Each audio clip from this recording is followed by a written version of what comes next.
Jésus était en train d'annoncer la bonne nouvelle du royaume de Dieu et de guérir les malades, il chassait les démons.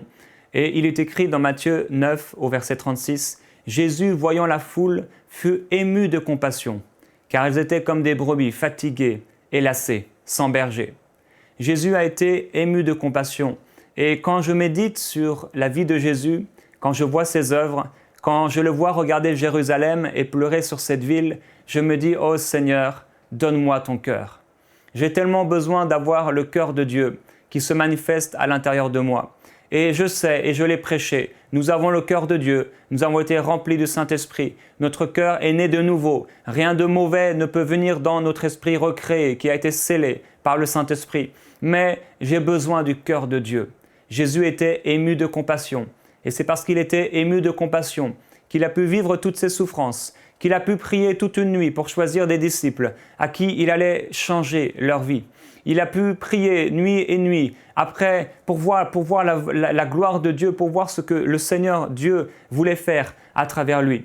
Alors Jésus était ému de compassion envers la foule, envers Jérusalem, envers cette femme adultère qui était prête à mourir devant ses yeux alors qu'elle allait être lapidée par les religieux. Jésus était ému de compassion lorsqu'il a vu cet homme mort qu'on avait placé dans un cercueil et qu'on amenait, et il voyait là sa mère en train de pleurer. Il était ému de compassion. Jésus était ému de compassion lorsqu'il a vu Lazare dans ce tombeau. Il a commencé à entendre l'incrédulité des gens et comment les gens pleuraient. La Bible dit que Jésus aimait Lazare. Il était ému de compassion. Et parce qu'il était ému de compassion, il a été jusqu'au bout. Il s'est livré lui-même. Il a pris la condition d'un serviteur, la condition d'un esclave. Il était pris par l'amour, il était possédé par l'amour. La Bible dit que Dieu est amour. Et nous avons besoin du cœur de Dieu parce que jour après jour, nous voyons des hommes et des femmes qui sont en train de vivre leur vie loin de Dieu, en train de vivre leur vie comme si Dieu n'existait pas.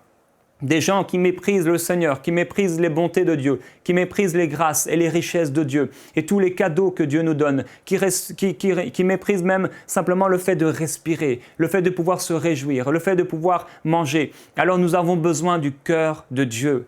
Et la Bible déclare dans Ézéchiel au chapitre 11 et au verset 19, Dieu dit « Je leur donnerai un cœur nouveau, un même cœur, et je mettrai en vous un esprit nouveau. J'ôterai de leur chair le cœur de pierre, et je leur donnerai un cœur de chair. » Et j'étais en train de lire ce verset dernièrement, que Dieu veut mettre en nous un cœur de chair au lieu d'un cœur de pierre. Et dans la prière, j'ai dit, Seigneur, je ne veux plus de ce cœur de pierre. Et vous savez, je ne suis pas quelqu'un de méchant, j'aime les gens. Mais je réalise une chose, c'est que mon cœur humain est parfois si pierreux, il est si dur, il est parfois si difficile à Dieu de pouvoir agir à travers ma vie. Et c'est peut-être votre cas aujourd'hui. Vous réalisez que votre cœur est si souvent dur. Vous voyez des gens, jour après jour, comme je l'ai dit, mourir sans le Seigneur. Et vous n'avez pas assez d'amour, vous n'avez pas assez de cœur pour pouvoir leur parler, pour pouvoir les aimer, pour pouvoir les aider, pour pouvoir leur donner de l'argent, leur donner du temps, leur donner de l'amour, leur donner des paroles d'encouragement, les prendre dans vos bras. Vous n'avez peut-être pas assez d'amour, vous n'avez peut-être pas encore le cœur de Dieu suffisamment grand, suffisamment large pour prendre un pauvre dans la rue qui sent peut-être l'alcool, qui sent peut-être mauvais et le prendre dans vos bras. Je me souviens un jour d'avoir fait cette expérience et elle m'a marqué de prendre un homme qui était dans la rue, pauvre, alcoolique. Il avait des choses sur lui, vous savez, il était ivre complètement et il s'était fait dessus et j'ai pris cet homme et l'odeur était épouvantable, mais j'ai ressenti l'amour de Dieu pour cet homme. Et mon frère, ma sœur, l'évangile, qu'est-ce que l'évangile? Qu'est-ce qu'est être un disciple de Jésus-Christ? C'est manifester les œuvres du Père, manifester l'amour de Dieu. Jésus s'asseyait avec les publicains, avec les gens de mauvaise vie, avec les prostituées et les religieux ne pouvaient pas comprendre cela. Les pharisiens ne pouvaient pas comprendre comment Dieu, s'il était Dieu, s'il était Jésus, comment quelqu'un qui se disait serviteur de Dieu pouvait être et vivre et manger et boire avec des gens de mauvaise vie. Ils ne comprenaient pas. Cela les dépassait complètement. Pourquoi? Parce que leur cœur était un cœur de pierre. Leur cœur était complètement serré, leur cœur était noué avec toutes sortes de liens religieux, liens spirituels mauvais. Ils avaient pour père, comme Jésus a dit, pour père le diable. Mais nous avons pour père Dieu. Et la Bible dit que Dieu est amour. Et l'amour de Dieu que le Saint-Esprit a répandu dans nos cœurs doit se manifester à travers nous. Alors si nous sommes un serviteur de Dieu, si nous sommes une servante de Dieu, l'amour de Dieu doit se manifester. Oui, j'ai besoin du cœur de Dieu.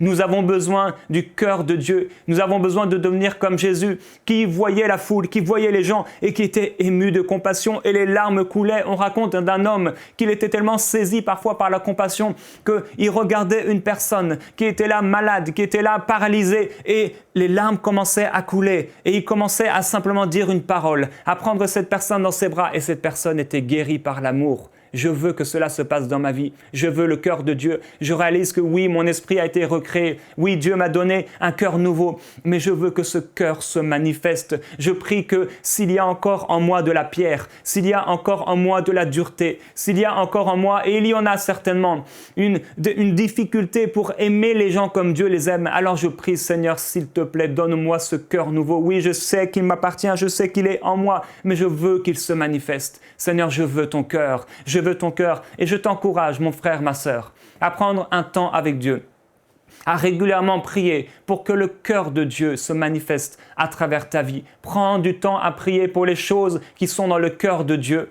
les choses que Dieu aime réellement, les choses qui suscitent son intérêt, les choses qui suscitent le royaume de Dieu à se manifester, les choses qui amènent les anges de Dieu à opérer dans ta vie. Et alors que tu pries pour recevoir le cœur de Dieu, tu vas commencer à voir les gens autour de toi et à pleurer. Je me souviens un jour, j'étais à l'église au dernier rang, une personne est entrée et je ne la connaissais pas et à peine je l'ai vue, les larmes ont commencé à couler. J'étais saisi, ému de compassion pour cette personne et nous avons besoin d'être émus de compassion et de pleurer avec ceux qui pleurent et de pleurer pour le monde qui se perd, qui ne connaît pas Jésus et qui a tellement besoin du royaume de Dieu. Il y a certainement dans votre voisinage, dans votre famille, des gens qui ne connaissent pas Dieu et ils sont là dans le trouble. Apparemment, tout va bien. Extérieurement, ils ont l'air d'être beaux, mais à l'intérieur, ils crient. À l'intérieur, tout va mal. À l'intérieur, ils pleurent et ils sont désespérés. Et tu es la réponse pour eux. Alors oui, demande le cœur de Dieu et qu'il se manifeste à travers toi. Prie pour ça, mon frère, ma sœur. Prie pour recevoir ce cœur nouveau.